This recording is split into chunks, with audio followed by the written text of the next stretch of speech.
So when you think of memorable Disney animation, what comes to mind? Maybe it's the spaghetti kiss from Lady and the Tramp, or the ballroom scene from Beauty and the Beast, or maybe even the stampede from The Lion King. But what if I told you one of the greatest scenes ever animated at Disney is one that I never hear mentioned online? It's a small moment hidden in the 1977 movie called The Rescuers, and it's just a woman at a mirror taking off her fake eyelashes.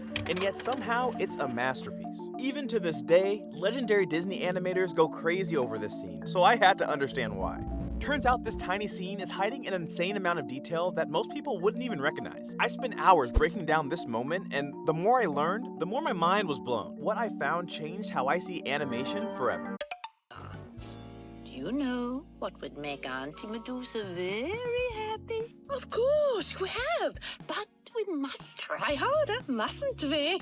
So what makes this scene so special compared to everything else? To understand that, we first need to understand who made it. Milt Kahl was one of Disney's 9 old men, the core group of animators who built the language of animation as we know it. And Milt Kahl was one of the best, but also, by many accounts, one of the most difficult people as well. He had a temper that could clear a hallway, and an ego to match. He once said, "I'm perfect for this medium. I have no limitations. I can do anything." And the thing is, he could back it up. Even to this day, his precise draftsmanship is completely unmatched. His highlight reel is filled with pure magic. For each scene, he always thought about what the character was thinking and feeling, and as the years went on, he just got better and better and better. So by the time The Rescuers came around in 1977, Kahl basically isolated himself and poured everything into Madame Medusa. This was his final assignment in Disney, and he was gonna go out with a bang. So let's break down the scene. Medusa's at the dressing table talking to Penny. She reaches up and pinches the edge of her false eyelashes and pulls. The skin stretches with it, it holds, and then it snaps back and wobbles. Just for a moment, but believe it or not, that wobble is everything.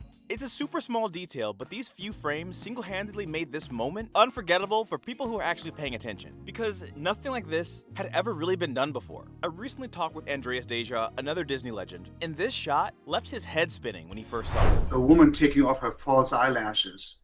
And not just how do you stage that, but how do you make that entertaining into something that people want to watch? He turned that into a masterpiece where I can't think of anybody else who could have done it or could have done it that way. Typically in animation, things are bigger and broader, so no one but Milt Kahl dared to animate such a mundane task and still find a way to make it entertaining to watch. But even still, creating this moment was not easy. This is a page of thumbnail sketches that Kahl made while working on the staging of the scene, and Andreas Deja called it the Mona Lisa of thumbnail sketches, because you can see exactly how a master animator's mind was working. In one version, Medusa uses her right hand to remove the eyelash, but it was immediately scrapped because that arm in the foreground would block the eye and you'd miss the whole thing. What takes this scene to a masterpiece level is a subtle way that everything works together to direct the viewer's eye, in ways most of us wouldn't even pick up on. Deja was fascinated by this moment and analyzed how almost every single line leads the viewer's attention directly to that eye. The bend in every finger, the folds in the towel, even the shape of her lips help the viewer focus on one particular part of the drawing. It's truly incredible, and other animated moments use this same technique to draw attention to the right things in the frame. It's just genius. But the best part about this moment is actually what almost happened after it, because this sequence actually had a deleted scene. While Medusa was at the mirror, they cut out a scene where she does this. That's right, dear. Kahl animated it, and as you can see, it looks really good. It actually didn't work. The acting just felt off. The head movement was weird, the animation on the hands was too flat and basic. Even in pencil test form, it just wasn't cutting it. Which is interesting, because during a scene with a masterful animated moment like this, there's another shot that wasn't even good enough to make it in the movie. It just proves that even the masters don't get it right every single time. Moments like this will be perfectly fine coming from almost any other animator, but it just wasn't good enough for a Kahl scene. That's what separates this scene from everything else. Anyone can make something big feel big. It takes a completely different kind of genius to make something small feel unforgettable. Milt Kahl once said that Medusa was his favorite character he ever animated, and after watching this scene, it's pretty hard to argue with him.